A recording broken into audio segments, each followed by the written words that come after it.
Hi everyone, Vanessa here, and today we're talking about something that affects all travelers, no matter where you're going, and that's travel mistakes. Sure, there's a certain amount of risk for every trip, but you can control much of the responsibility for how smoothly your trip goes if you avoid making these 10 travel mistakes that many of us, and I include myself, have made. So keep watching and I'll help you make all your future trips as smooth and trouble-free as possible.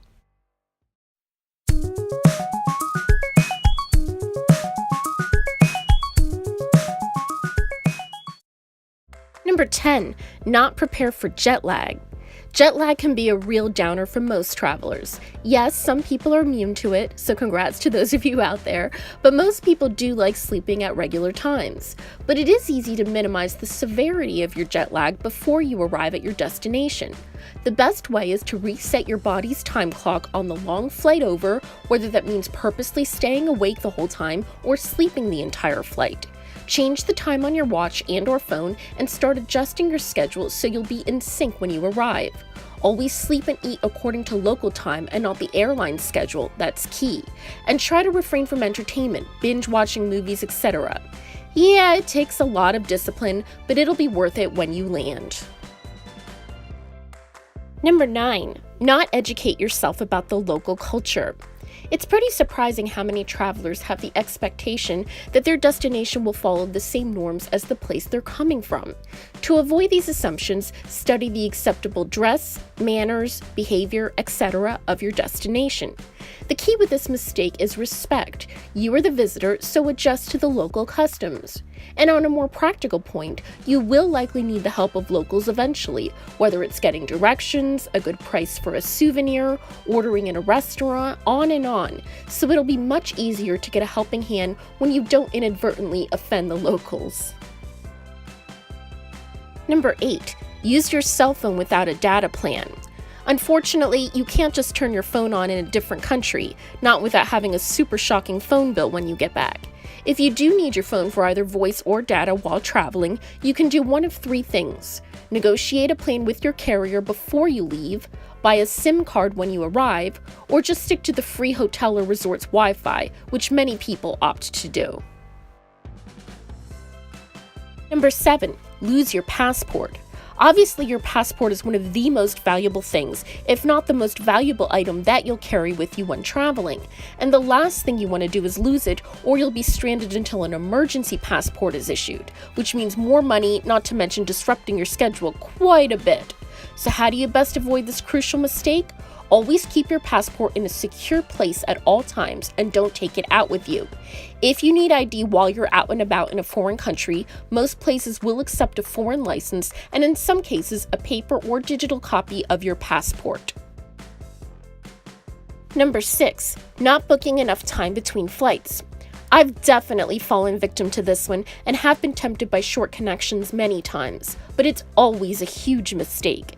I've learned the hard way. As a rule of thumb, I try to schedule at least 4 hours in between. It might seem excessive, but I can honestly say the majority of my flights are usually delayed an average of 2 hours, whether it's due to weather, maintenance, a flight going through customs so we can't disembark, you name it. So better to be safe than sorry and have a good cushion in between. And it makes for much more relaxing travel as well. Number 5, not alerting your credit card companies about travel plans. We made this mistake once and that was more than enough to learn our lesson. It's a pretty unnerving situation to be in when you feel stranded and desperately trying to contact your bank or credit card company and no one's picking up. Believe me, credit card companies will flag your transactions to prevent fraud and will freeze your accounts. So, make sure you inform them in advance, and it's pretty easy now to notify your bank and credit card companies. Most of the websites now have a travel notification link you can click on. And while you're at it, find out if they charge a foreign transaction fee as well. If you don't want to be locked out of your account when you desperately need cash or use of your credit card, be sure to remember this one. Number 4, looking like a tourist. This is so common, and you might wonder why it's a problem.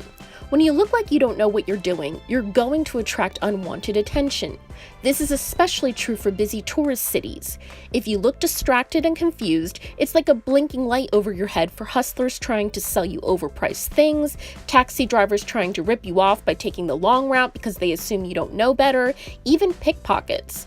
So how do you avoid people taking advantage of you as a visitor? Give the appearance of confidence as you walk around. Like, yeah, I know where I'm going, everything is under control. And even better than looking clued in is actually being clued in. So try to have data on your phone like we talked about earlier and use Google Maps. It can be a lifesaver when traveling abroad. Number 3, being unprepared for long flights. In my experience, there are 3 main reasons why flights specifically, not travel, but flights, are so stressful for most people. Bad posture, dry air, and loud noise. And a long flight just amplifies these things.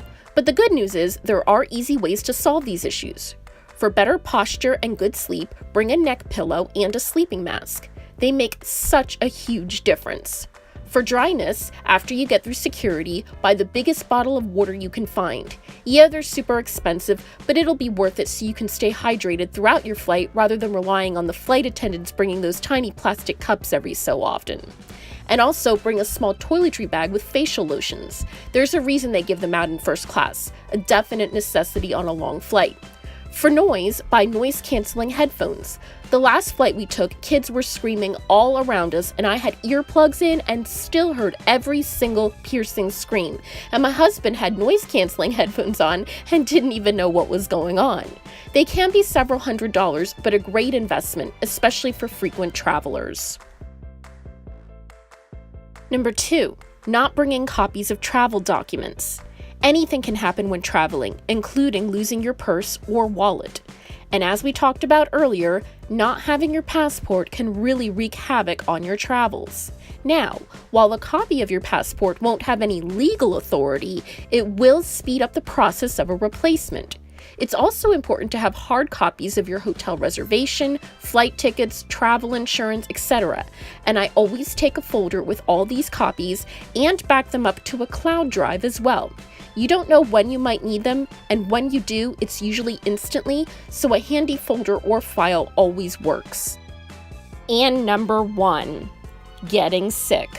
This is number 1 for many reasons. First of all, this is the mistake that I always used to fall prey to every time I would fly. And for many travelers, after months of planning and saving for the trip you've been waiting for, it's beyond disappointing and frustrating to spend all or even part of your trip sick in bed. So how to avoid it? Be very careful of germs on planes. They're like a breeding ground for germs. Bring hand sanitizer and wash your hands before eating. Build up your immune system before flying. Airborne is great. And then, once you arrive to your destination, don't go too hard too fast. Try to pace yourself as much as possible, as your body is already adjusting to time zone changes in many cases. Be careful about drinking water in some countries. I suggest investing in a portable water filter if you know it might be a problem. And just in case, bring some first aid items in the event that you do start to feel sick. It's the most common problem and definitely the biggest bummer. So those are all my travel tips from mistakes that I've made. I hope you found it both helpful and relatable. Please let me know some of your most common mistakes, and I'd really appreciate you liking and subscribing. I hope to see you all soon, right back here on Passport Pages. Safe travels, everyone!